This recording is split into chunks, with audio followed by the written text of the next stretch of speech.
You could have heard this episode 48 hours early on our Patreon, patreon.com/indieheadspodcast. But join us for as low as $1 a month. You'll receive episodes early and gain access to our Discord server. All of our upcoming episodes will be up on our Patreon 48 hours before it hits our public podcast feeds. But if you're hearing this via our Patreon feed, we thank you so much for your support. We especially want to thank our Real Ones patrons, including Becky Etienne, Georgia Mikowski, James Boss, Alday Kirk, Marcy Anime, Chance Holdup, Delaney Mothman, Josiah Duncan, Jenna, Matt Cameron, Grant in the Back of My Dragula, Pablo Escobar's Hippos, Jackson Chris, Jeremy Bull, Last Man on Earth 1, Andrew Grieve, JP, Matthew Taylor, Breen Hare, Drew Wharton, I Like Books, Sarah Moore, Max Kapazinski, Mark Barry, Cal50, Mommy I Went Poo Poo Again, Chris Wade, Midwest Maxwell, Kevin John, Jake Wald, Grant, Keep Autism Weird, Rob Marino, Max, Dylan, Zach, Gavin 490 Freak, and Maze Farms. To become a real one, consider supporting us for $5 a month on Patreon and receive a bonus episode every month and get a shout out at the top of the pod. Anyways, though, enjoy the episode.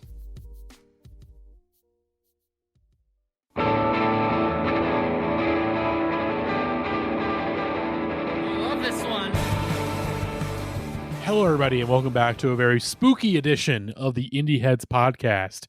It's me, your host, Matty Monroe. I'm here with Grant, with Jackie, with AJ, and it's a Halloween special we're doing today. As this episode is coming out on let me just make sure I have it correct on the schedule. This is going to be coming out on Sunday for Patreon supporters, but comes out on Halloween Day on Tuesday for everybody else. So we got a Halloween playlist. Grant, of course, this episode is very happy because, again, Grant gets to talk about his favorite thing, which is Halloween. But it's very sad because Grant does not get to celebrate Halloween like he usually would because Grant has COVID. I think I have COVID. I think we'll get there. We'll get there. We will get there. We'll get to having COVID a bit later on in this episode. Not that kind of COVID. Yeah, I didn't beat the COVID allegations. I'm sorry, everyone. But is this your first time getting it, or ever? Damn. Yeah. It's always strange seeing like how long some people last. Like I think like Elizabeth, like my friend Elizabeth, like she went over 3 years without getting it until like very recently. And I don't even think she like ever tested positive. It was just like, yeah, this is probably what it is. I made it all the way until Pitchfork Music Festival this year. Oh, did you get it this year? Yeah, you can. Damn, I didn't realize. There's video evidence of Matty and I having COVID on camera on this very podcast feed. Well, I don't think I got it at Pitchfork. I think I got it like a week after. I think because I got it from the airport. I think I got it because I was fine the days after, but I think I must have gotten it like because I went back home after Pitchfork and then went to go. I probably got it at the Death Grip show if I. It's either Death Grips or the airport, and I think it's funnier to say I got it at the Death Grip show. Probably the safest thing you can catch at a Death Grip show these days. To be honest, yeah, I'd rather have COVID than see someone piss their pants, yeah, or throw glow sticks at the artist. But we're not talking about that. We're not talking about new music. What do you think this fucking podcast is? Talking about new music and current events? Fuck that. We're talking about Boris Karloff singing the Monster Mash. Yeah, fuckers. Shindig 1965. I did a post about this, but like it's really funny that there's like a new good Sufjan Stevens album, and we aren't like dropping everything to cover it, but instead, like we've come a long way as a podcast. And I wanted to be on this podcast because this episode is basically the Matty's Hollywood Welcome, but instead of movie stars songs, it's spooky star songs. Yes. Oh yeah. Did we give away the premise of this episode? We just been rambling. Okay, music by Spookies. It's all music by legends of horror. So-called legends. Most of these people are legends. They're all legends put to some me. Respect on every single one of these motherfuckers. Everyone that's ever been. Are we going to put respect on first Jason? Okay, most of these people are horror legends.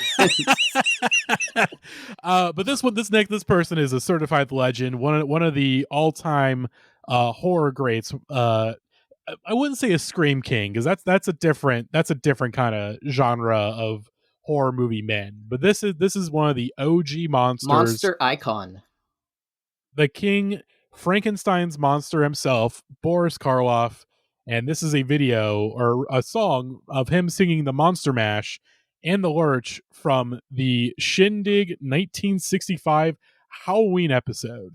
And this one's crazy. This is important archival work. Y'all ever Lurch? Yeah, the Lurch. You're gonna have once we get to the Lurch, you're gonna have to explain what the Lurch is to me, Grant, because of course the Monster Mash. We know the Monster Mash. We love it to death, and Boris Karloff singing it is very appropriate because, Boris Pickett was doing his impression of Boris Karloff singing that song. Yeah, it's a perfect. So have the man. Perfect circle, you know. Yeah. I would like to say that this was considered lost media until very, very recently, like I think this year or last year. And it's been missing for 50 years or so. People have been looking for this. And someone found it and immediately slapped the ugliest fucking "You're the Man Now Dog" ass watermark over the entire video. And now it's the only version of it that exists. Yeah, it's fucked. Because I was wondering, I'm like, why the fuck is this YCDTI exclamation points? Like, why the fuck is this here? Also, okay, Wolfman mask on. I was gonna say, first off, the Wolfman is talking like Dracula. He's the Wolfman. He's not Dracula. He's not a vampire. He's a werewolf. He like could Dracula. be a Czechoslovakian werewolf. That's true. Like vampires are.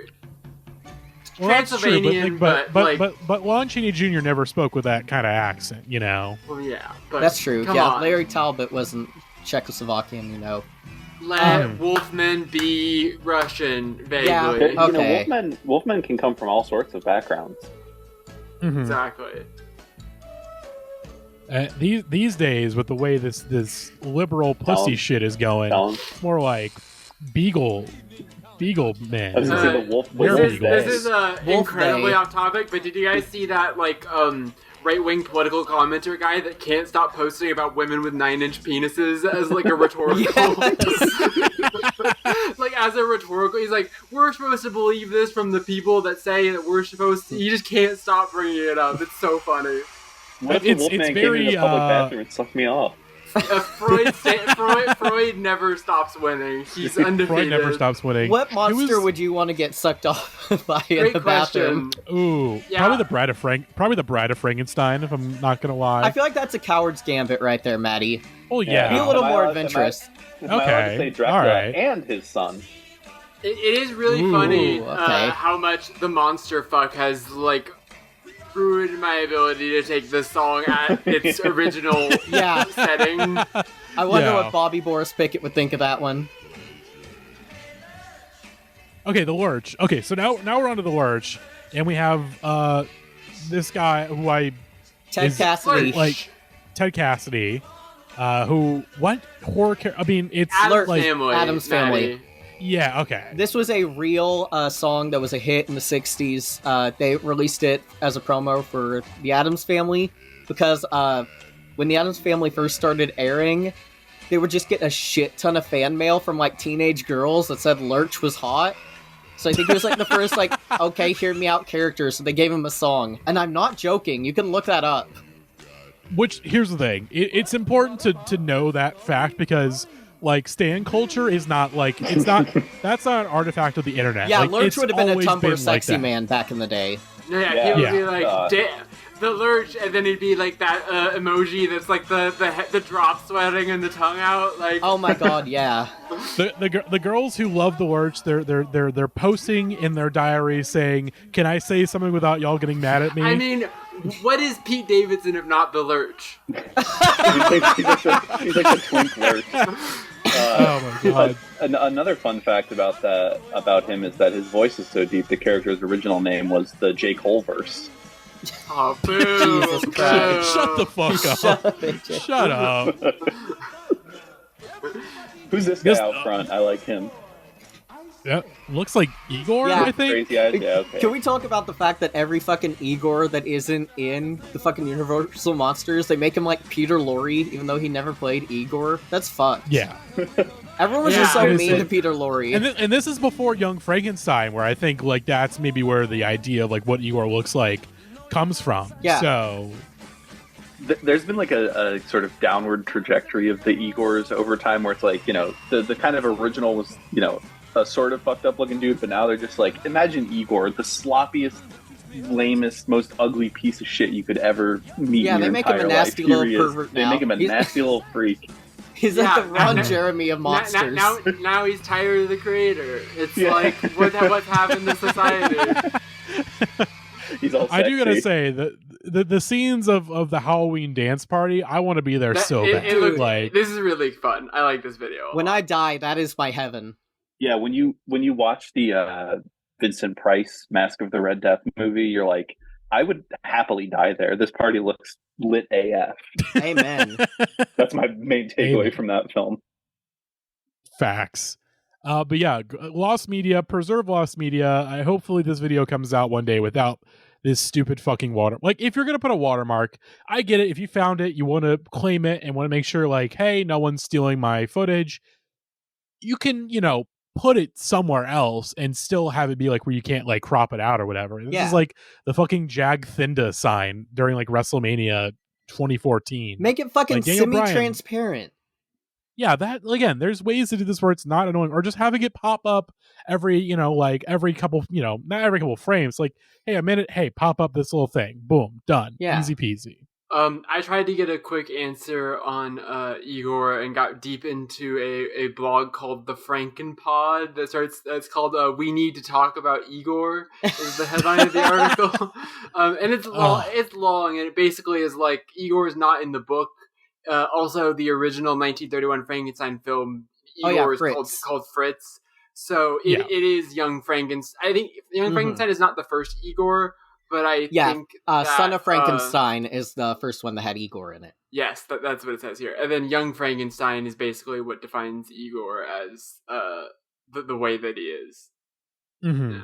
See, the thing is that, again, we're probably doing, this is 1965. Young Frankenstein doesn't come out until 1974. So clearly that's riffing on something in the culture, basically. Yeah. I think it's what you said, Grant, like Peter Lorre. Like, people are just like confusing whatever character he played in these Universal monster movies. It's just a game of telephone, right? Like the thing exists, and then the exaggerated parody of the thing exists, and then that becomes the cultural representation of it, and then people do take exaggerated takes on that, and then it becomes etc. Mm-hmm. America had Igor fever. What can you say? I also Justice love, for Igor. In the Lurch stuff, I just love that, like, in every era of American music, at some point in the genre's development, you have to tell people to do a dance that's called their name, as we discussed on the Dance Instructional Songs episode. Amen to that. Throughout time, we have given dance moves names and said, you gotta do the blank. Mm-hmm. But AJ, you did mention Vincent Price earlier, and that leads us to our next song, which is Vincent Price singing "I've Got a Rainbow Working for Me." Yeah, from 1970. There are like 3 categories of videos in this episode. There's like stuff that like makes sense completely, and then some stuff is like, okay, this is maybe not what I thought of Halloween wise, but this makes sense with the person, I guess. And then there's like, what the fuck is going on here? And this is the third one for me. I don't understand what this is at all. Is he meant to be Van Gogh here? I don't fucking know. So this is he is singing the song "I've Got a Rainbow" from "I've Got a Rainbow" for Me from the Broadway musical "Darling of the Day." I was like, what it's public access fucking Mr. Rogers' Neighborhood shit is this? It's so awesome that this was TV like 50 years ago. Now we have fucking hot ones where it's like, eat the hot wings and promote your healthcare brand or whatever, but there were like 9,000 shows on every day that were just like, I don't know, people are going to come get in fucking costumes and sing show tunes. Yeah. So this was, because he was in the Broadway show entitled Darling of the Day, where he was the main character, Prime Farl. And this is him essentially doing like a Tony Awards kind of performance of like, hey, here's one of my highlight songs from this musical, But why is this like 2 years after the musical presumably wrapped? Because I don't know how long the musical went on for, but it seemed like it only went on during the 1968 season and didn't come back until 2005 with like a revival in like Illinois. Yeah, you guys are going way into this song more than I thought you would. I just brought Vincent Price up because I love him. He's one of the icons. He's one of the most iconic. Have any of y'all of all time, ever read Vincent Price's daughter's book? I'm assuming it's Snow. No. It's so good. She talks about how when she came out... hell no, he's smearing shit on the walls. Yeah, Vincent Price, original tub girl. God, shut the fuck up. Anyways, so in Vincent Price's daughter's book, she talks about when she came out to him as a lesbian, and he immediately accepted her and started telling her old Hollywood stories about how he used to bring men home to fuck like animals and stuff. Vincent Price is a beast. He's kind so Vincent Price confirmed bi, or is it just like icon. Literally anyone, if they were in a movie from the times of like 1920 to like 19 like that, there's an era in there where all those dudes were banging. Like until Star Wars dropped, you weren't allowed to be hetero in the fucking movie industry. Yeah. Exactly. Behind the scenes, like you had to be hetero in presenting, but behind the scenes, like they act like Hollywood is woke propaganda now, but you legally had to be bi to work in Hollywood in 1932. They were songing and honking, and it was in their contract. Anyway, there we go. Vincent Price was the guy beginning. Waiting for me. Yeah, the guy being is this the guy from fucking Willy Wonka and the Chocolate Factory? The teacher? I think that's just what all British people look like. I was gonna say he looks like I do consider that also the Peter Cullen, the Star Wars guy. Came out of the fucking Bethesda character creator. He also looks like he looks like those "Have You Dreamt This Man" pictures. Oh god, yeah. Anyways, visual stuff on an audio medium, you love it, folks. That's why you come to this podcast. But yeah, Vincent Price, bi icon, again, one of the greats in horror movie history. Again, just a man who's just this tall, lanky ass, scary fucking man. I also got to highlight, it's been a while since I mentioned SNL on the show, but Bill Hader's Vincent Price impression is very, very good. Some of the best SNL stuff is the public access Vincent Price show sketches that he would do. Which Bill Hader, we love Bill Hader. We love Bill. We love Bill. I also would like to note that as I was reading the Vincent Price Wikipedia page, I found out that Deep Purple were friends with Vincent Price, and in 2013, Deep Purple, who I worked a Deep Purple show at the World's End, they're like still touring. And Deep Purple released a single called Vincent Price that the band members dedicated to him in honor. Which I believe is around, That fucking rocks. I don't think that's fun. That's funny though, because that's like a full 20 years after his death. So like they were just friends with him, and then 20 years later, we're doing a tribute song. Yeah. Wait, he did a version of the Monster Mash?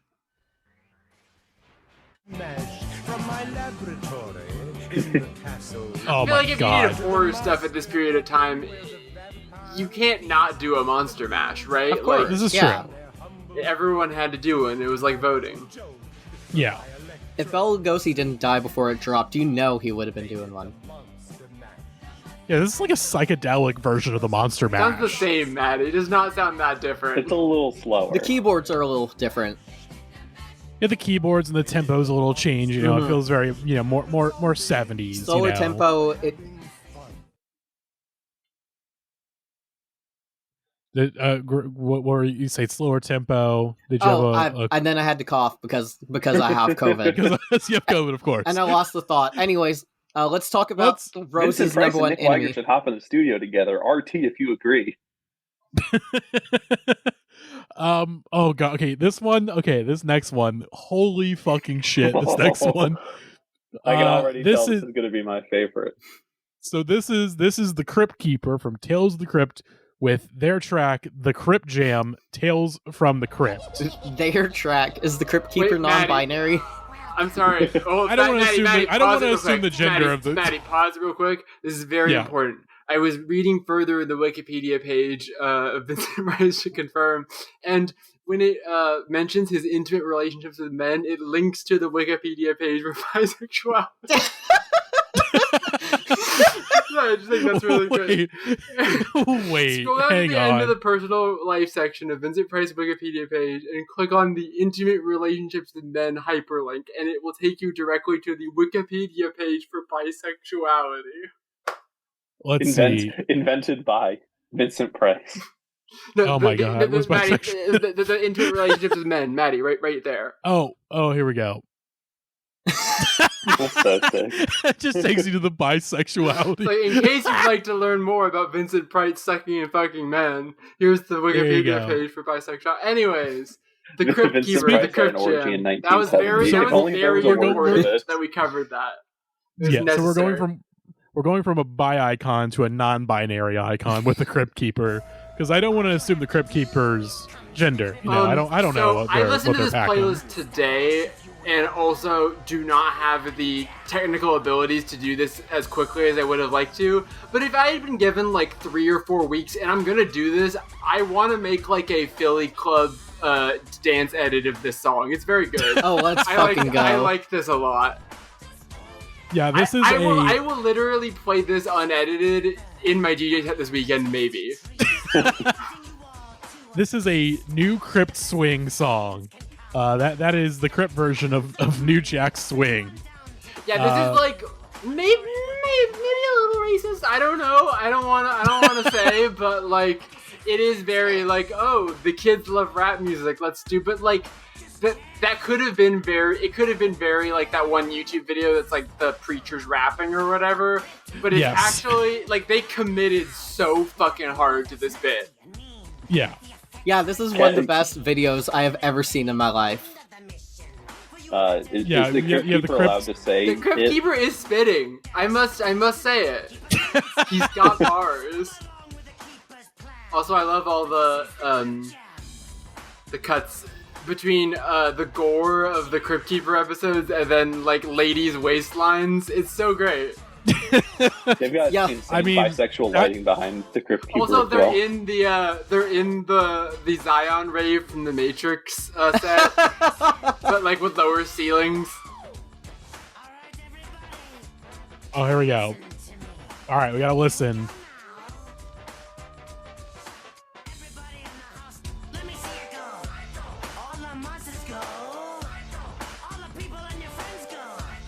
Is he saying Psycho? I think so. Because you've got ladies midriff, you have zombies breaking down. Yeah, I really love. Wait, hold on. The funky breakdown. Yeah. They didn't need to put this much effort in. I know. They could have just had him sing like the Monster Mash or something. I also really like that it's like. You would think that like it would be like people dressed up as like sexy skeletons, but it's like it's like the Crypt Keeper with like regular human women. They're just dressed up like they're going out to the club. Like it's like, oh, we all think the Crypt Keeper is sexy. It's so funny. Yeah, every part of it is great. The Crypt Keeper does in fact fuck. This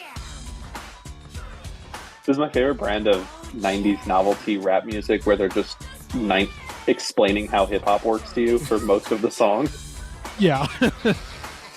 This is essentially like Here's the this is essentially like the horror edition of the Joe Pesci rap song. Oh, pretty much. Yeah, very similar. Although there's something about the difference is that like this person is just someone who's a very good voice actor who just committed to this bit super hard. There's something uncanny about the way Joe Pesci is like half stuttering and like half like mumbling all the words to that song that makes it like 1 million times more menacing and makes you believe that he will actually murder you. But that's also the song's text as well. Love to see that RXK nephew Tory Lanez song showing up in the suggested videos where yes. how you sit up and stand up and you're the same height or whatever he says. Oh God, this This shit looks lit in the crypt. I'm always saying this. I love how every YouTube comment is either the nostalgic, like, what a simpler time, or just like, damn, this looks crazy. Man, this sounds way better than anything today. Amen. Which, I making some points. This is the one and only time that's been true. Somebody says it sounds like Prince, which is one of the most racist things I've ever read. It doesn't sound that different from like the Bat Dance. I don't think it's. I guess, Matty, but just don't walk out onto the plank. Don't do it. You don't need to. Again, it's Halloween, and the devil is a very devilish figure on Halloween, and sometimes you gotta play his advocate. And I think I understand where they're coming from if that's the reference point. But even then, that's like, I don't think that's the reference point. I think they meant that it sounds black is what they meant by that. Okay, you're not wrong. I just want to see the look on this Halloween, this Hallows Eve. Is the Crypt Keeper racist? The greatest thread in the history of man, locked after 14,000 pages of heated debate. We technically don't know what he looked like when he was alive, so this is true. This is true. But let's keep it moving. I have an announcement to make, everybody. I think I might have the same one. I think I have COVID. I think I have COVID. Our next song is Elvira with Two Big Pumpkins. Oh man, I love pumpkins. One of my favorite parts of Halloween. I can't wait to hear a song of just about pumpkins. Innocent little pumpkins. Short into this song, she gives up the bit.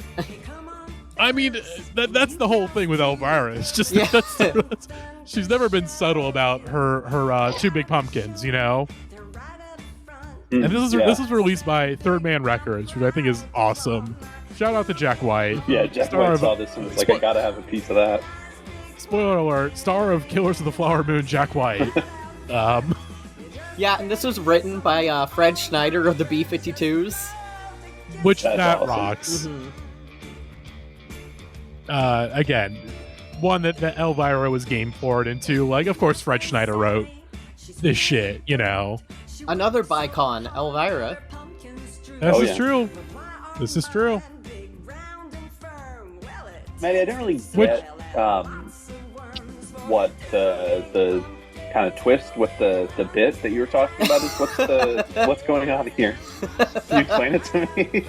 Just singing a song about everyone's favorite orange gourd from the autumnal season. Well, in the words of who I'm obsessed with your big boobies, which was who wrote that song? The Chemical Clowns. Yeah. It is suggesting that this music video that literally starts in with a slow zoom into her cleavage is definitely not about boobs. Yeah. Again, let the Chemical Clowns. I'm obsessed with your big boobies, and that's let that guide you to what this song is about. Look, a wise man once said, "You want big nipples, you want big boobs, you want to see the titties, you want to see the boobs." I also think it's something about the amateurish singing that is making me think like rockabilly Zooey Deschanel. Like this is like Jesus Christ, Jackie, I've never heard a more evil sentence in my life. You know what I mean, though, right? Like, you're not wrong. Psychobilly Zooey Deschanel, Psychobilly she and him. I like to imagine a Third Man Records pitch meeting or business call where everyone's like, there's this like Elvira song about pumpkins, but it's kind of like an innuendo, and Jack White is just like $1 billion, whatever it takes, we gotta have it. I need it, I want it. You're tell. I think I have COVID. I think I have COVID. If I'm going to attempt to speak a horny thought, I will just say I think I have COVID. That's from 2014. 2014. That's crazy. That's the thing. Elvira will continue to cash in on these sorts of things. She understands the game she's in as like, the horror movie icon, and she'll show up to the conferences and she'll do the thing. Mm-hmm. And here's the thing, she she was 63, 62 when this came out. Yeah. They're looking great. the two big pumpkins, they're looking Some great, beautiful Queen. pumpkins. I'd love to carve those up if you get what I'm saying. What? No, I don't AJ know. Moser has AJ Moser has COVID. I think AJ Moser has COVID. I'd like to pop the tops off and pull all the seeds out from inside. What? You're making it worse, AJ. I'd like to get in there with the scalpel tool and put some funny faces on those puppies.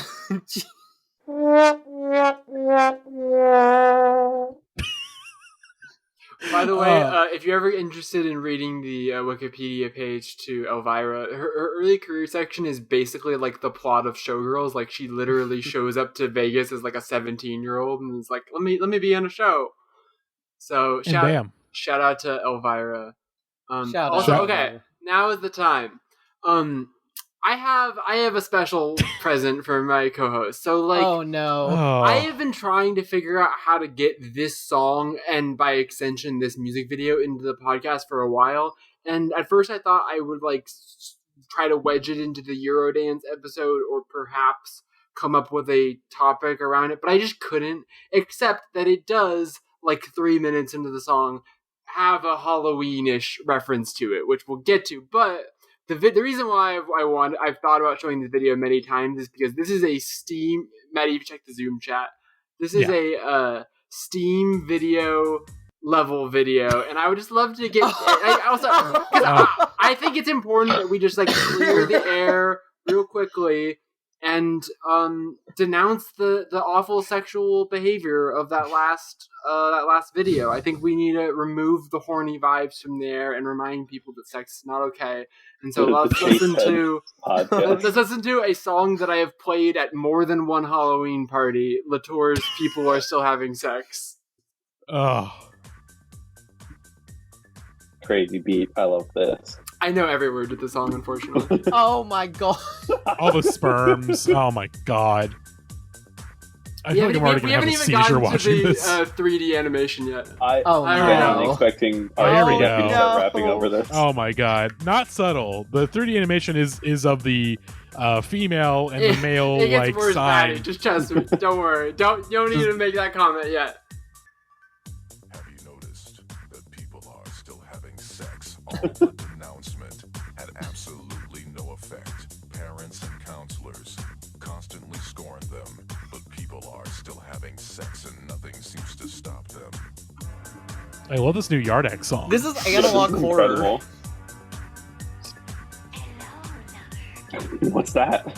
That's Linda from Evil Dead 2. Oh my god! Oh yeah. This groove is nice though. I love this little synth groove. So there's a big computer graphics ring on the screen. What could that be indicating? And future plans to engage in the activity. Do you understand me? People are still having sex. Jackie, this is going directly onto my It's fucking so good. Halloween playlist. Yeah, Makes them stop. this goes hard. Listen. Shh. The same thing's not working. Oh, it's the non-censored version says this AIDS thing's not working, and it implies Jesus that Christ. AIDS is a conspiracy to stop people from fucking. Like I said, RXK Nephew song.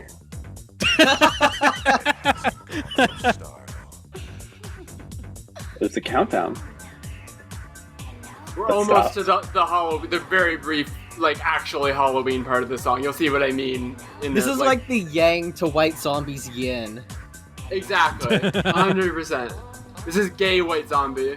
It's a fact that people are still having sex. It's rather obvious. It's just what one expects. The evidence is all around that everyone in every town has had it one time or another in their life.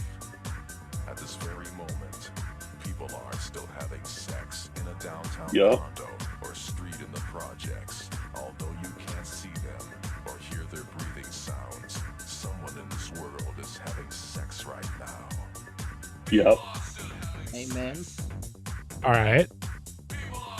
We're just paying attention because there's so much to learn from this song. There's a lot. Also, there's so much going on visually. Please watch this at home if you haven't pulled it up. I can't This is recommend it. insane. Oh my god! They just walk. Oh no! Oh Jesus Christ! Oh, They're like, oh, there's the Halloween thing. Run that back. Now you understand how I could make it. Okay, that's all I needed to show you. Although we can finish the rest of the video. It's great.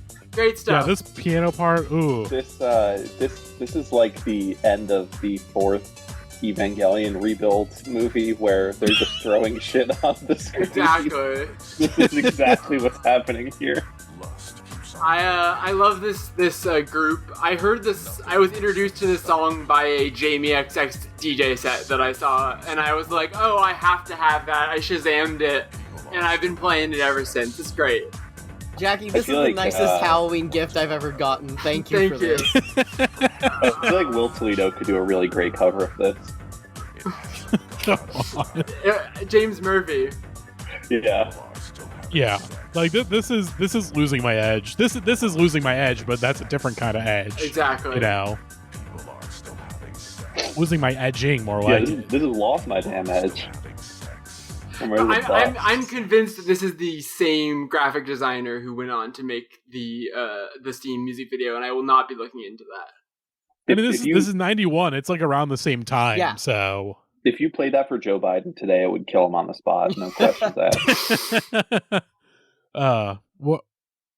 People are still having what, Jack? What's going on the screen there?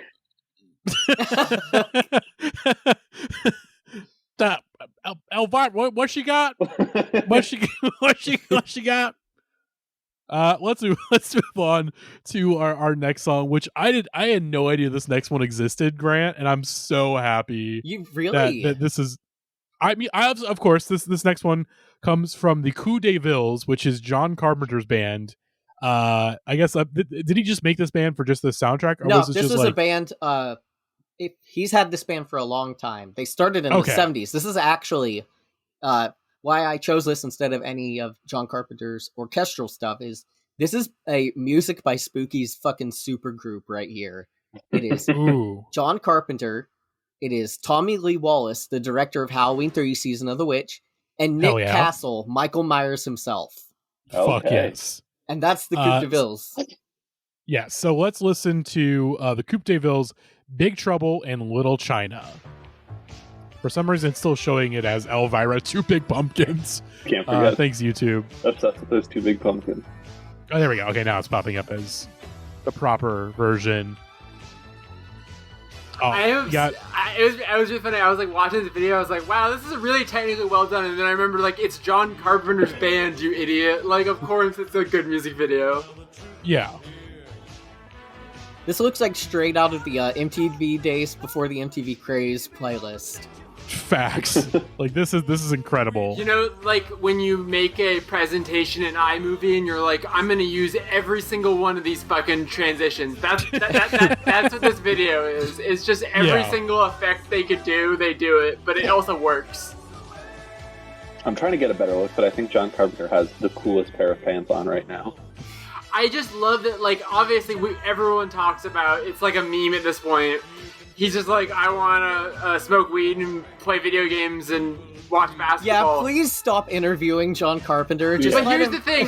Here's the thing I love, though. It's like, he's the only director who doesn't think it's cool to be a movie director. He's like, I don't fucking care. I just, like, I literally want to just hang out. And you're not letting me just hang out. Yeah. I love John so much. He agrees to do those interviews, though. Like, at some level, he loves when someone asks him. There was a clip today from the regular show that someone posted. It's like John Carpenter in any interview, and it's this guy getting out of a car saying, "What was that I heard about basketball?" All these interviewers are just coming in with the wrong questions. They're like, you know, what's your favorite movie that you've made? Have you watched any good horror recently? And they need to be asking him things like, was Griffball in Halo 3 the best multiplayer mode of all time? Hell yeah. I mean, the actual best question anyone's gotten out of him in a long time is that he talked about how much he loves Dead Space and how he wants to make a Dead Space movie, and, like, write the check.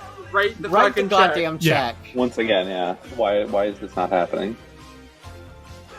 But at the same time, it seems like John Carpenter, he just doesn't really want to direct movies anymore. Like, he's perfectly content to, like... There's a budget level you could make that movie at where he doesn't have to get out of bed until, like, you know what I mean? Like... That's true, that's true. If studios just gave him the blank he did check. that, like, Peacock show that just came out. He literally directed from his house. Yeah. He literally figured out a way that he could do it from his couch.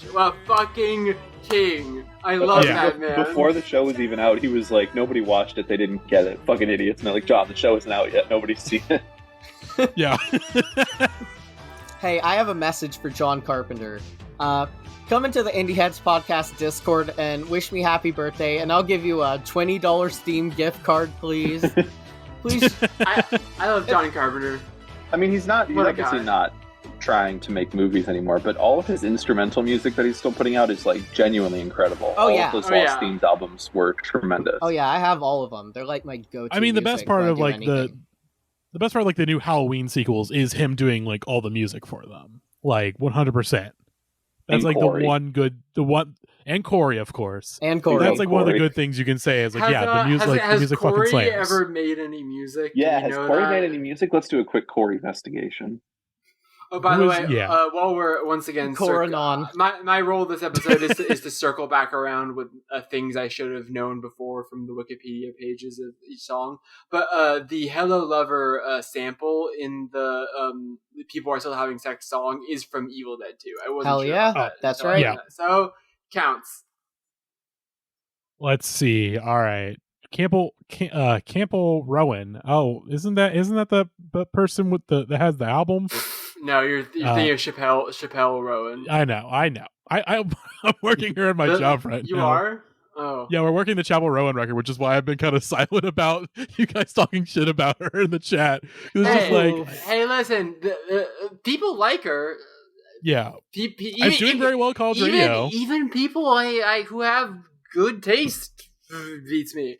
But like, we have Lady Gaga and Katy Perry at home, and it's disrespectful for people to compare her. But anyways, I can't find any of his music, but I have found dozens of Corey fan cams on TikTok, and I'm gonna save that tab for later. All right, let's listen to where the playlist really gets weird. Yeah. So, oh god, I think we've discussed this person before. We have. This is GreatDaeg, who played Michael Myers in the Rob Zombie Halloween movie. Yes, Child Michael. Young Michael Myers. Child Michael from the first Rob Zombie Halloween movie. So I've never seen the Rob Zombie Halloween movies, and even then, immediately I was like, "Oh, that guy in this video is the one who played Child Michael Myers." Like you can tell, the same. Although he looks like, I mean, I'm sure this fits with the Rob Zombie Halloween, but it's like the original Michael Myers kid is like very like not innocent, but just kind of like seems like a perfect kid on the surface or whatever. Mm-hmm. And this guy is, you're like, I'm sure you did look like a serial killer as a child because you kind of look like one now. I like both of the Rob Zombie Halloween movies, but the first 15 minutes of the first one are some of the hardest to watch cinema I've ever encountered in my entire life. There are a lot of paths before you if you're famous as a child. You can take the path of the kid who played Anakin Skywalker, whatever his name is. Jake Lloyd. Jake Lloyd, of course. There's also the Nevermind Baby. We all know about the Nevermind Baby. Of course. Being a SoundCloud rapper is certainly one of those choices. The Daeg Phage. Oh my God. Jesus Christ! What's going on here? Why does he kind of look like he looks like so many dubstep DJs from the Midwest, like just very recognizable. When did this come out? This is 2018, January 30th, 2018. Yeah. The Supreme this is definitely recorded in Los Angeles, but these people are from the Midwest. Oh, that's Pasadena. Oh yeah. Oh, that was Pasadena. Oh, I know where this is. What the fuck? Which, of course, Halloween, the original Halloween, was famously filmed in Pasadena. This is true. This is true. A lot of the neighborhoods you see are every location in the original Halloween, except for one that's in Hollywood, are walking distance from my house. Hell yeah. Yeah. Yeah, this guy is giving Die Antwood derogatory. Yeah, this is like definitely like this is a guy you went to high school with. Oh yeah, like just that energy. Like you went to high school with a white kid that later tried to be a SoundCloud rapper. Every girl in this video is giving like, I guess I'm cool with this energy. You know? These guys messaged me on Bumble yesterday being like, you want to be in a music video? We just come stand in the parking lot. By the way, I don't know if you ever talked about this in the podcast. Several times on both like Hinge and Grindr, I have been offered to be in a music video and or like this one guy that offered me to be in an art project about, quote, the way the world sees transgender. Oh my god. Oh, priceless production. Oh yeah, someone asked me to be in a play once. Anyways, this is my life as someone on dating apps in Los Angeles. Anyways, let's move on to the next song. That was not very good. Speaking of not very good. Oh God! I understood 3 or 4 words from that entire song. Yeah, a junk in my trunk. This okay. You know that song is like someone that heard Soulja Boy and didn't understand the things that made Soulja Boy good. So just on site, judging from the thumbnail, I think I'm gonna really like this. Yeah. So you may want to notice how many views this video has, AJ. Yeah, I sure did. Also, 3 months ago with that artwork, there's a lot going on. Yeah, this comes from First Jason, who, of course, why is he named First Jason? He was the child actor that played Jason Voorhees in the original Friday the 13th movie. A little fucked up little baby Jason Voorhees. And he's decided that's just going to be my entire brand now, is that I was Jason Voorhees as a child. Technically the first Jason. This is true. Because Jason was never the killer in the first movie. He spends his free time going to clips from every Friday the 13th movie on YouTube and typing first in the comments. Yeah, it is very funny not to even be like trying to use the reputation of your famous role. It's like your name is explaining I'm the guy from that thing, you know? Like it's very and then why he's choosing to use this as his launch pad for his white reggae project is called Shot, but I love this song. This is great. I mentioned in the chat before we recorded this episode, like this sounds like the really racist Steven Seagal song that went viral a couple weeks ago. It sounds like a person making reggae music whose only reference is the Jimmy Buffett song that plays at the end of The Beach Bum. I was gonna bring up. I was like, this is like a song that would play in The Beach Bum where he's driving his car at like 150 miles an hour. Yes. This song sounds like it was made by Jack White's character, and I Know What You Did Last Summer too, where he has the white person dreads. Yes. Because in general, this song because he's got like Jack White. He sounds all very similar to Jack White. So like I was like trying to think like, what does it sound like? It sounds like Tenacious D on horse tranquilizers. After he took a shot of like coconut rum, like that's what this song sounds like. Yes, I really like it. Can we do just a quick First Jason deep dive? Can we just try and uncover a little bit more? This could be a guy for me. I mean, this again. He is a guy Ari like Lehman, I believe. I don't listen to guys. I should listen to the podcast guys. Has he done like a horror? Looking up the First King of Rohan. Why is that your top suggestion on Google? First King of Rohan? What is it? What is it from? Lord of the Rings. I was not looking this up. I don't know why this is my first suggestion. Google was trying to put you on some I real genuinely shit. do not know why that was my first suggestion. Which here's the thing. First Jason, this is supposed to be a heavy metal band, and he's doing this shit on the side also. Oh, so crossing genres is bad now. By the way, this is 100% a Wikipedia article written by Ari Lehman, because it says that he gained acclaim, and then the citation is a Internet Archive link to a Friday the 13th website that is a post about Ari Lehman. Hell yeah. Oh, this website is incredible. Wow. Oh my god. Ooh, he has vinyl. He's got vinyl. Of course, he's collaborated with Ice Nine Kills. Of fucking course. Of course. This is so fun. This is so bad. This is playing in the background. It's like a COVID brain fog, dude. This is fucking bad. You can learn so much about a band just when in October 2023 they're like, connect with us on Facebook. Mm-hmm. Yeah, I have listened to almost nothing today except for this song and the new Dive song that you can only listen to on their website. It looks like a COVID denialist GeoCities blog. And it's put me in an interesting headspace. Do we think first Jason got the vax? Oh, definitely not. Of course not. Which I'm on his Facebook page. First Jason. He doesn't trust doctors. He only trusts Dr. Rock. This is true. First Jason rocked JFB Brewery, Wooster, Ohio. Of course he's in fucking Ohio right now. You can rearrange that acronym and it's assigned Jason at birth. Oh my, okay. Oh, yeah, all right. Can we get the sound? Facial hair check. Friday the 13th. Canada campers, it's me, Ari Lehman, the first Jason Voorhees from Friday the 13th. My band, First Jason and I, are headlining the after party of Frightmare in the Falls. That's in Niagara Falls, Canada. The after party is on Saturday. Headlining an after party in Niagara Falls. So make sure you're there. And remember, Jason never died. Oh my god. This guy was literally hired for 1 day of filming. This guy was hired for 1 day of filming on the Friday the 13th movie, and he is trying to ride that into the sunset. He's horrors, lights, cameras, Jackson.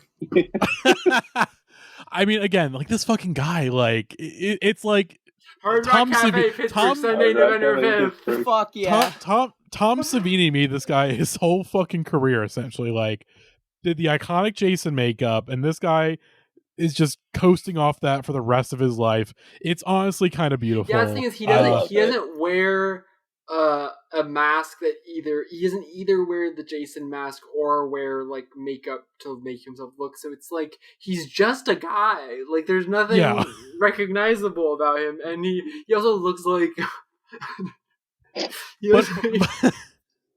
he's got like the steampunk facial hair. Like, there's no other way to describe it. He's got steampunk. He looks like Dog the Bounty Hunter's gay cousin. Is what he looks like.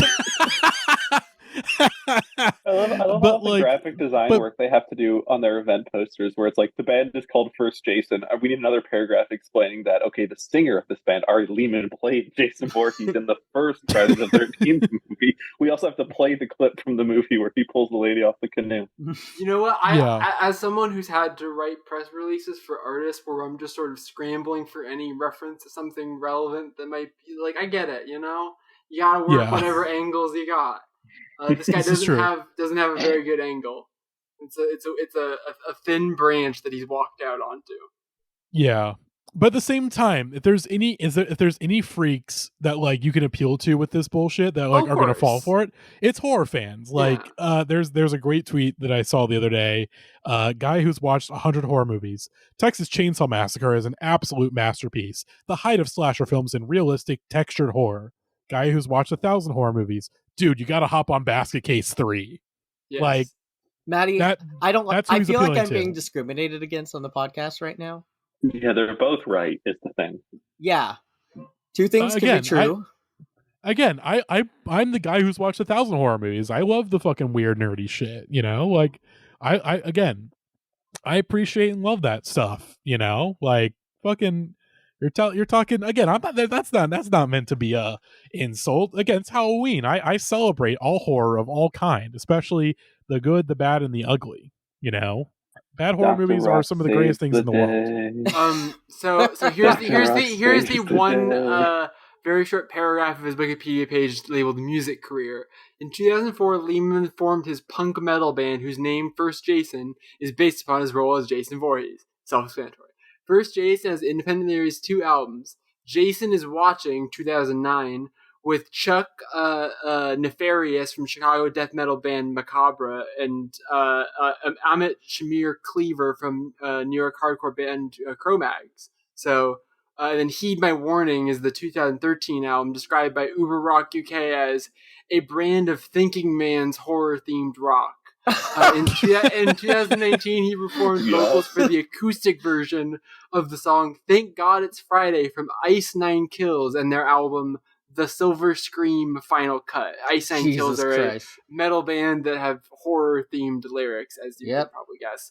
And Lehman has also composed, performed, and recorded a number of soundtracks for independent films, including Alexia Anastasio's critically acclaimed all-female Salome, and Vamp Films' Vampire the Movie, which won the 2007 Rondo Award for this independent feature. I have no idea what a Rondo Award is. Yeah. I assume it's given out by Rajon Rondo for his favorite horror movie. Yeah. Oh God. All right, let's keep it moving. Oh yes, our next one. I think I was going to say this at the beginning, but like the real thing that differentiates this from the celebrity songs episode is that celebrities don't have talent necessarily, but they do have a lot of resources at their disposal. Not all of these artists have a lot of resources, although this one is actually an exception to that. This is a high production value video that we're about to watch. They do all have talent so far tonight. I would disagree with First Jason, but bursting from their pores. It sounds like a Jimmy Buffett song having a stroke mid-song is what it sounds. It's one of those child Gambino Redbone, but you're in the bathroom at the party videos for a Jimmy Buffett song. But it's like it's loud enough. It's like the song has been given a Xanax. Like he wasn't on a Xanax. It's like he somehow put a Xanax inside the song. Barred out Jason Voorhees. Jason Voorhees in a K-hole, you know. All right, let's talk about a wonderful music video with a very long preamble that we should just start watching. Yeah, this is the Fat Boys. Are you ready for Freddy? And you're wondering who's Freddy? Well, no one's wondering who Freddy is on this episode. We've disparaged. And you're a fucking idiot if you're wondering. Music videos that have really long, pointless openings, but I love how long this opening is, and I also love how, like, as we're joking about kind of now, how long they take to play out the premise of this video. It's so good. The slow pan up on the Fat Boys. Guys, this is my life. How you doing? Like, all the seconds of silence that are in this is so fucking weird. Just, like, the pacing of it. State that you must spend one night in his house in order to inherit his estate. Now, it is my duty as executor to that makes sense. That checks out. His request. Do you mean all I have to do is spend one night here and the place is mine? No problem. No problem? Yo, let me ask you a question. Who is this Uncle Frederick anyway? Well, he's one part of my family we never mentioned. I want to mention any the guy on the left is the dress. What color is the dress?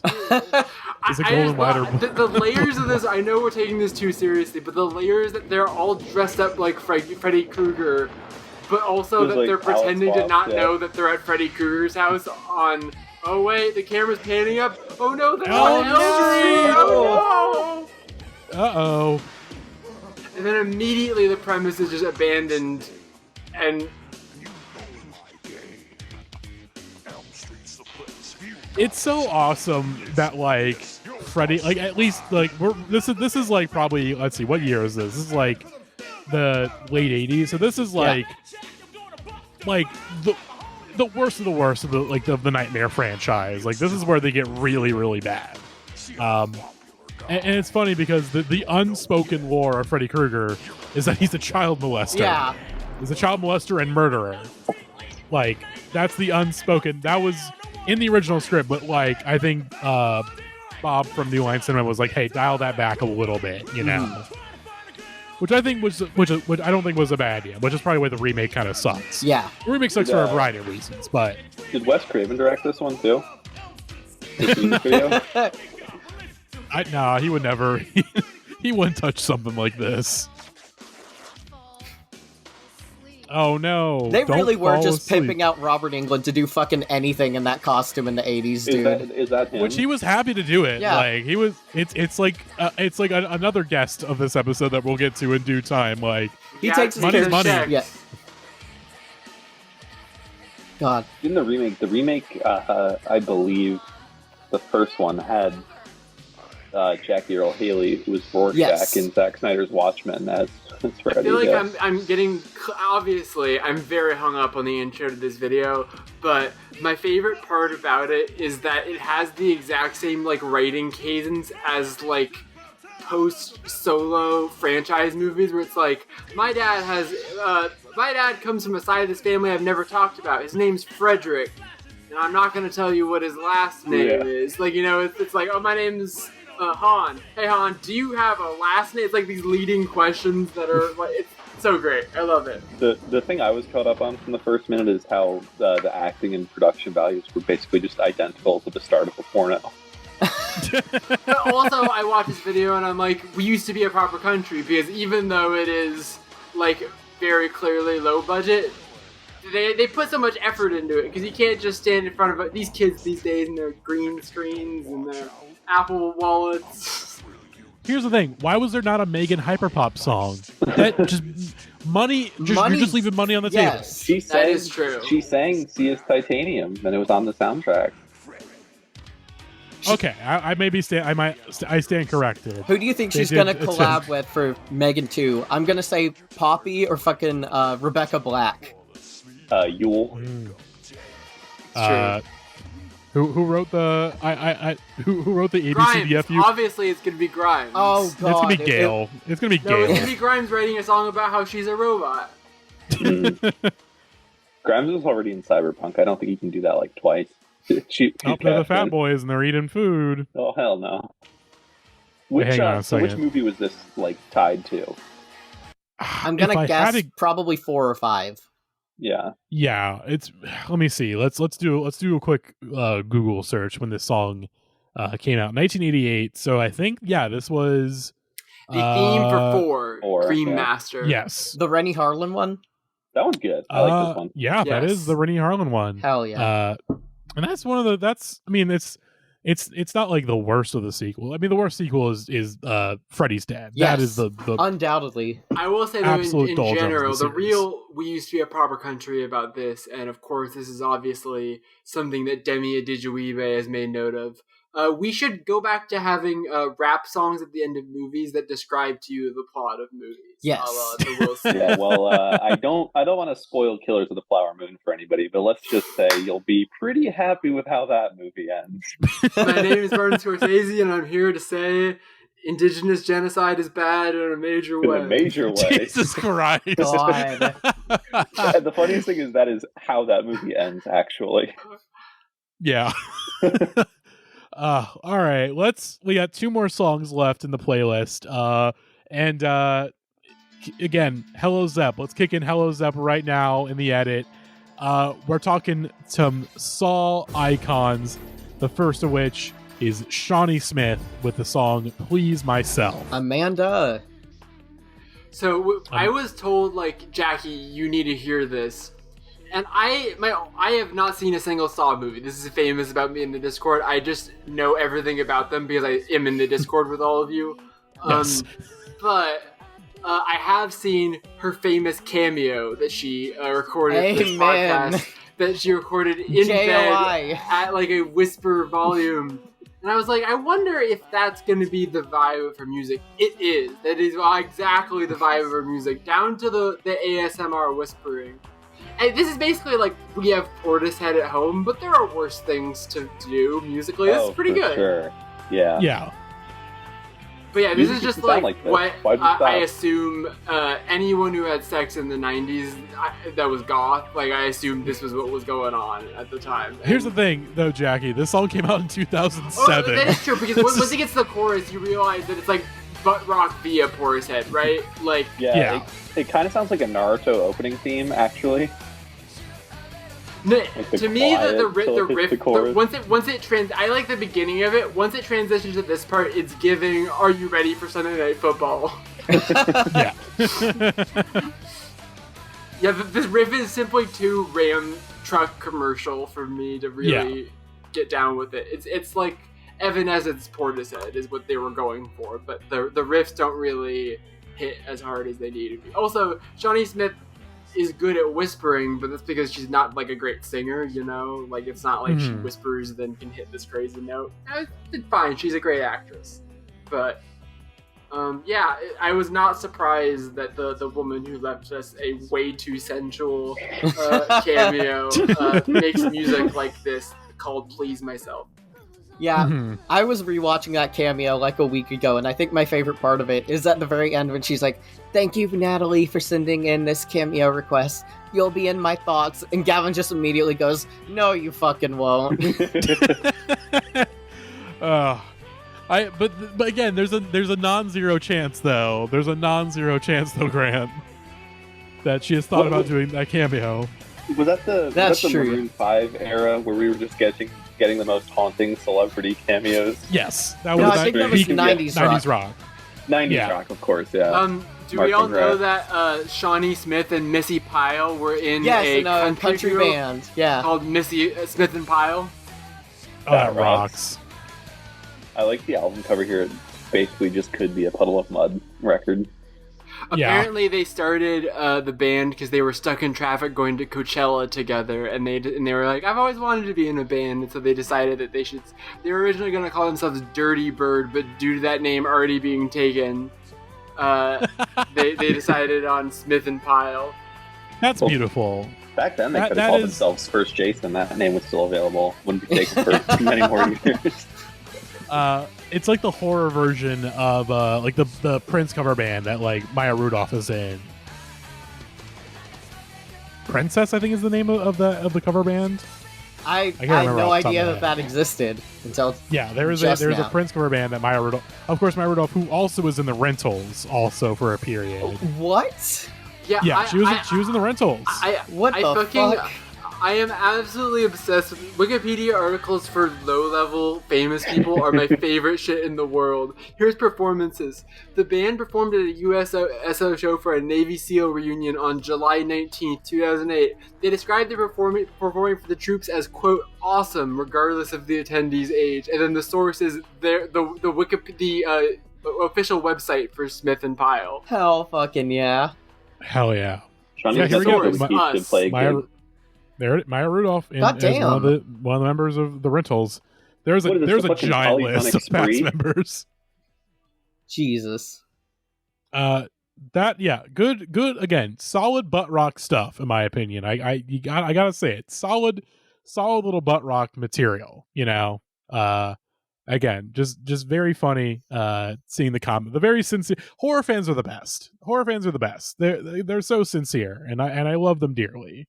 And we're going to keep it going with the Saw. We got Jigsaw himself, Tobin Bell, doing a cover of Knockin' on Heaven's Door. I don't know if we'd already discussed this in the chat before this, like, we started this episode. Obviously, I'm tapped into Saw chat, but not actually because I haven't watched any of the movies. However, this is the most beautiful thing I've ever fucking seen. I lost my mind when I saw this. This is so moving, dude. If you're listening to this blind and you're like, oh, Jigsaw from the Saw movies did a Bob Dylan cover, that's got to be pretty funny. But buckle up and prepare to have your soul. There's nothing funny about this, actually. I mean, it's beautiful. There's a little funny about this, mainly the hat that he's wearing, but we'll get to that. What's the Little B video where it's like raw, very emotional?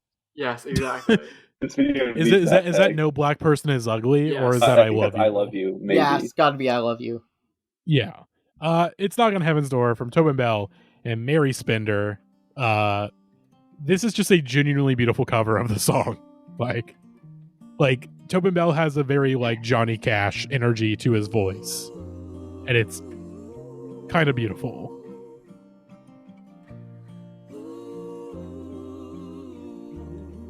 This is insane. This is fucking Jigsaw. This should have been a scene in Saw X. I mean it. It thematically fits. Him driving around town listening to his own cover of thinking about all the traps he set.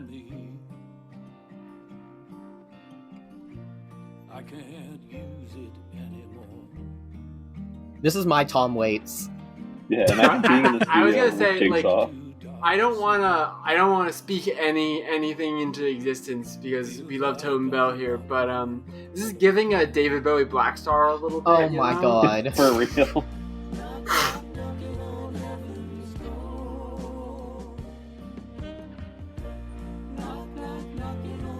Like there's just like a weariness to this. It's just the beautiful. saxophone is genuinely in his great. Free time, this is like his outfit because it means that the scene of him with the backwards hat is not that different from how real life Tobin Bell actually dresses.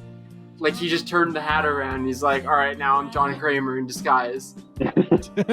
Hell yeah.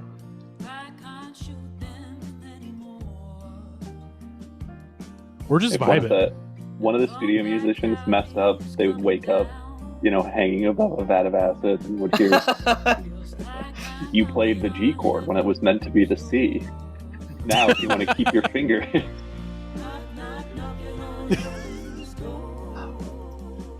It's a shame that Tobin and Shawnee haven't made music together. I think they'd be really good together. I think if the strike wasn't happening, we maybe would get a song. But fucking SAG, pay your fucking actors. Yeah. Studios. We mentioned it before. Pay your fucking actors. Matty, you're tapped in. You've been here for all of these. This is the best song the podcast has covered in how long? Sincerely. Genuinely, like maybe since Best New Podcast. Yeah. Like this is so good. Yeah. No part of me is like, oh, as a bit, it's funny for us to like this song. Yeah, this is not a bit. This is actually fantastic. Yeah.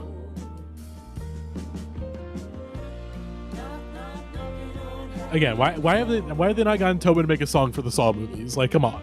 Especially Saw X. Like, that's a perfect movie where you could have like a song like this. Mm-hmm.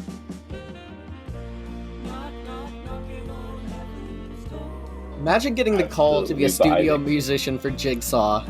I know, my God. To imagine that they had no idea. They were just like, oh, clients today were doing Knock on Heaven's Door. They're like, yeah, all right, whatever. And then fucking Jigsaw walks in. Have y'all seen the video of Tobin Bell going through the Saw haunted house at Halloween Horror Nights? Oh no, we should watch that. It's one of the greatest things I've ever seen. Yeah, we'll watch that because it's just a good song. Like, please listen to this after you finish the episode. He also has a really good Everett Brothers cover on his YouTube channel. He's really good. He needs more subscribers and he needs more views. He's doing like Shakespearean monologues on it right now, and they're all fucking phenomenal.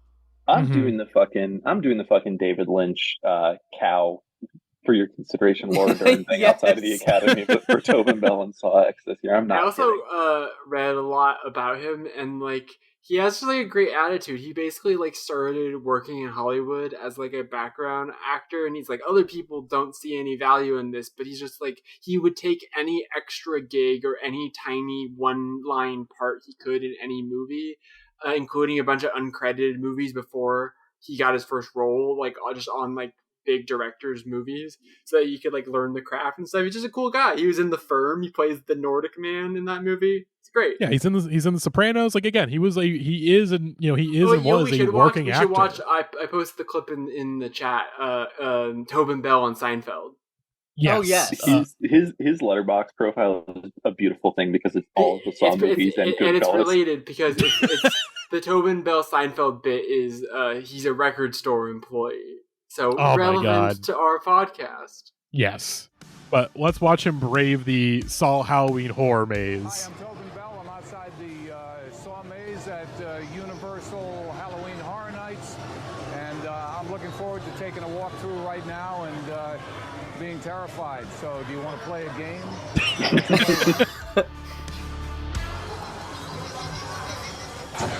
Whoa! Billy, my friend? Billy, my friend. Oh, yeah, come here. I love you, brother. I love you, brother. He has such a Joe Biden energy in this video. Just sitting there watching intently the fucking reverse bear trap scene he reenacted. He's going through this like a dad goes through a grocery store. Whoa! Yeah. Whoa! Rest in peace, Jill. Now listen. Just taking a photo. Taking a photo of Strong. The fucking water cube. I can't fucking deal with that. I want to let this poor bastard out. That sounds like Jigsaw, Tobin. All right, he needs to show that he has the will to live. Terrifying. Can you use that? Tobin, oh my God, We Tobin love Bell, Tobin. God, He has Tobin's the great. most, like, I'm your teacher, but class is outside today. I'm gonna be chill about it sort of vibe. I love it. I'll give you $5. $5? Well, you know how much those records are worth? Yeah, I do. $5. Those records are worth more than $5? He's jipping us. You're jipping us. Well, what do you got here? You know, you got Don Ho live and If do the timelines kind of line up where this could actually be John Kramer? On top of it being a full-time civil engineer. This video is uploaded to YouTube as Tobin Bell parentheses Jigsaw in Seinfeld Part 1. Too bad. I don't like it. I don't like it. All right, well then get the hell out of my store, all right? You bring me something decent, I'll give you some money. You can kind of hear the Jigsaw voice. Yeah. We'll be back. Kramer, you were at the Laugh We don't need to Factory. watch Part 2. You won't believe this. They come back to the store with more records, and he offers them slightly more money for the more records, and then they get even more incredulous about it. We're supposed to be out there looking for the old man. I guess we're watching. We will. $20. $20? Are you out of your mind? Take it or leave it. Take it or leave it. We got Al Jolson here. Al Jolson. Jolson? What the hell do I care about Al Jolson? I just soon hear you sing Mammy. Does he have like a? Oh, gee. Oh, he has like a ponytail. Yeah, he's got a gee. rat tail on him. He looks like John Carpenter right now. Yeah. A piece of crap. A piece of crap. I find you extremely He's gonna put them in I a saw find you trap. extremely ugly. Do you? You admit a foul and unpleasant odor. Hello, Newman. I want to play a game. Hello, Newman. I want to play a game. That's Jerry. What's the chapter Seinfeld. where one of them doesn't have eyes and one of them doesn't have ears? And I know so mausoleum much about trap. these movies. I can't stress enough how much I know about the. Also, I should clarify that I did used to read the entire plot summaries of Saw movies on Wikipedia because I was too much of a fraidy cat to actually watch them. But I was That rocks. I wanted to know what happened in them, you know. Mm-hmm. Yeah. But yeah. There we go. Happy Halloween, everybody. Happy Halloween. Hopefully you didn't get too scared listening to this episode. But if you enjoy this Halloween episode, well, we got something else coming up that's in a similar vein as in 2 or 3 weeks time we'll be bringing you The Nightmare Before Christmas. And that's not the movie, but a playlist of Grant's design. But before then, we are keeping it spooky though with our next episode, as we're going from horror movie. The vampire, of course, is one of the great horror movie icons, and we're talking vampires on our next episode as we finally discuss the Twilight New Moon soundtrack. That's going to be a good one. Very excited for that. And then we got Highland New Wave Deathmatch also coming up in 2 weeks time. But good stuff coming up. And of course, we're coming towards the end of the year, so we'll be getting our end of year coverage towards the middle of December. So be ready for that. But in the meantime, hopefully you all enjoyed this episode. If is there anything anyone wants to plug before we head out? Go watch the Saw movies. Go watch Saw X. Subscribe to Tobin Bell's YouTube channel. Yes, he just left Twitter, X, whatever you want to say, because they took away his verification. You can find him on Instagram, and you should follow him. He's phenomenal. Yes. One of the icon, horror movie icon, Tobin Bell. We love him to death. Icon of this podcast. He's up there in the Hall of Fame with Lights, Camera, Jackson and the Big Bopper. Tobin Bell's up there. God, and Oh, I just realized we never brought it up this episode. Thank God. The scariest monster of all. No. The scariest monster of all, Jay Bigga. Talk about Jay Bigga. No. Oh no, we gotta. The most popular Halloween costume this year is going to be a MySpace scene core rapper from 15 years ago. I guess by the time this episode comes out, I will have probably completed gathering the things I need to do to acquire this. But I'm going to be Sexy the Beach Bum for Halloween this year, and I'm really excited about it. Fuck yes. So yeah, subscribe to Tobin Bell's YouTube channel. Support Horror Vibes Coffee. Amen. Again, that's true. Actually, okay, I shouldn't dock myself real quick. Step back. I think you mentioned. I live close enough to Horror Vibes Coffee that if you listen to this podcast in the Los Angeles area, come hang out with me at Horror Vibes Coffee. It's far enough away from my actual address that I don't mind letting people know that like I live in this neighborhood. Whatever. And Doughboys, they've like more or less doxed themselves like 100 times. Mitch has been like, "Oh yeah," and they have way more listeners than we do. Exactly. Anyway, get yourself a slasher cola. Amen. We'll get a slasher cola. We'll go over to Kulak's woodshed. I'll give you the whole tour of the area. Oh, we're gonna get to Kulak's fucking woodshed on that Nightmare Before Christmas episode. Oh yeah, so we haven't even. Listeners, we haven't invoked him. You gotta be in the Discord. You gotta be. It's impossible to follow this podcast otherwise, but it's also a fun place to be. And you know what's not a fun place to be? X.com. So no. Come join us in the Discord. $1 a month on Patreon.com and Indieheads podcast. And as we know from Saw 1, X marks the spot. It's true. You know, so and Saw X is Saw 2. We all know that. Saw X is Saw 2. Oh yeah, I should share my favorite line from the Tobin Bell Wikipedia page that I posted in the chat earlier, which is in 2006, Saw's 3, his character was killed off. However, he later signed up for up to 5 sequels. He explained, Saw doesn't happen in a straight line, you know, so in Hollywood, everything's possible. Hey, man. Facts. In Hollywood, everything is possible. It's true. Matty learned that. I did learn that, and I'm gonna learn it again because I'm coming back to Los Angeles for like a week and a half. It's coming up in December. That's what we should plug.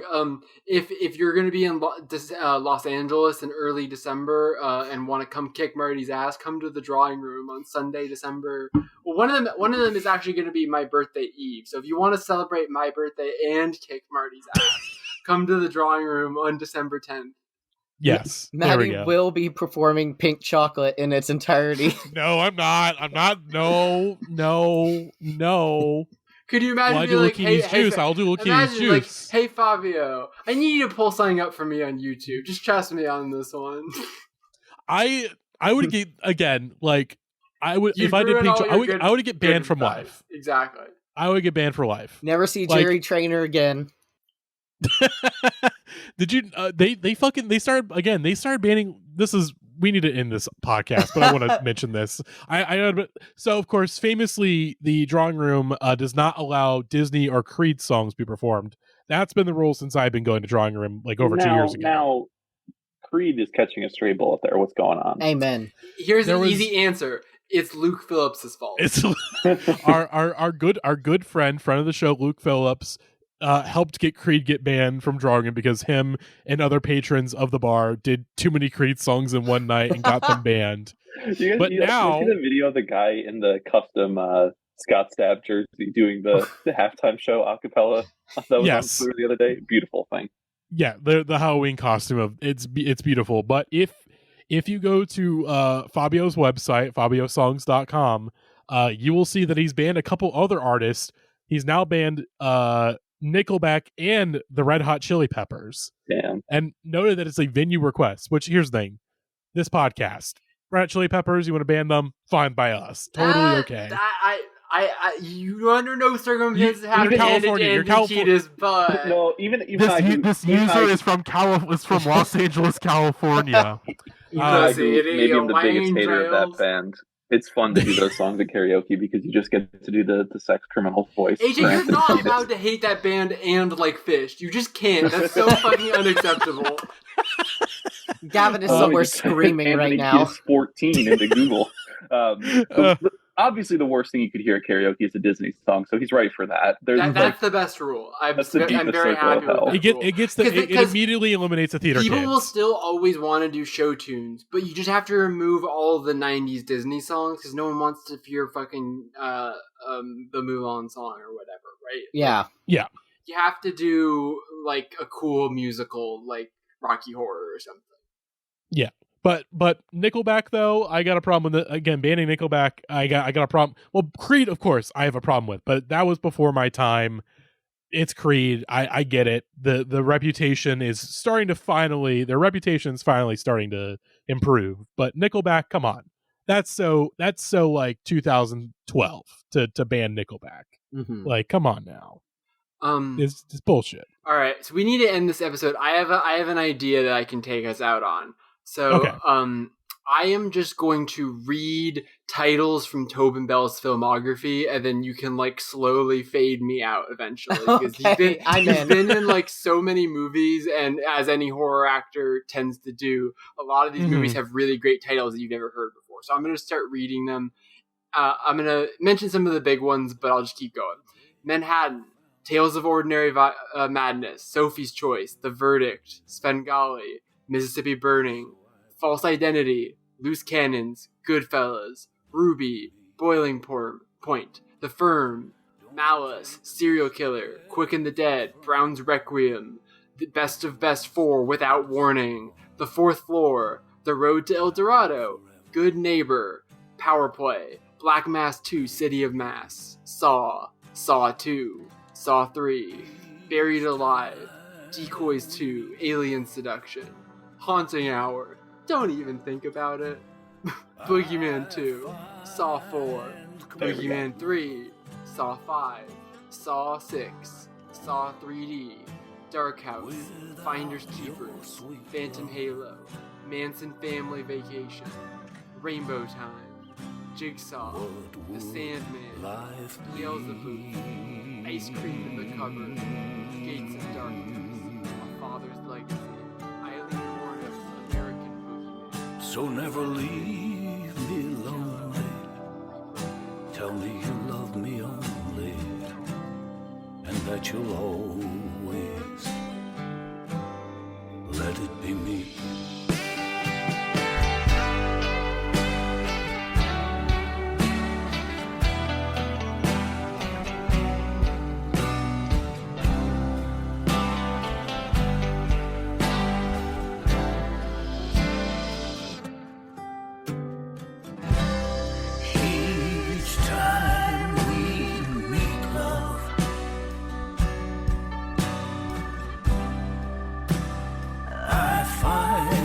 Complete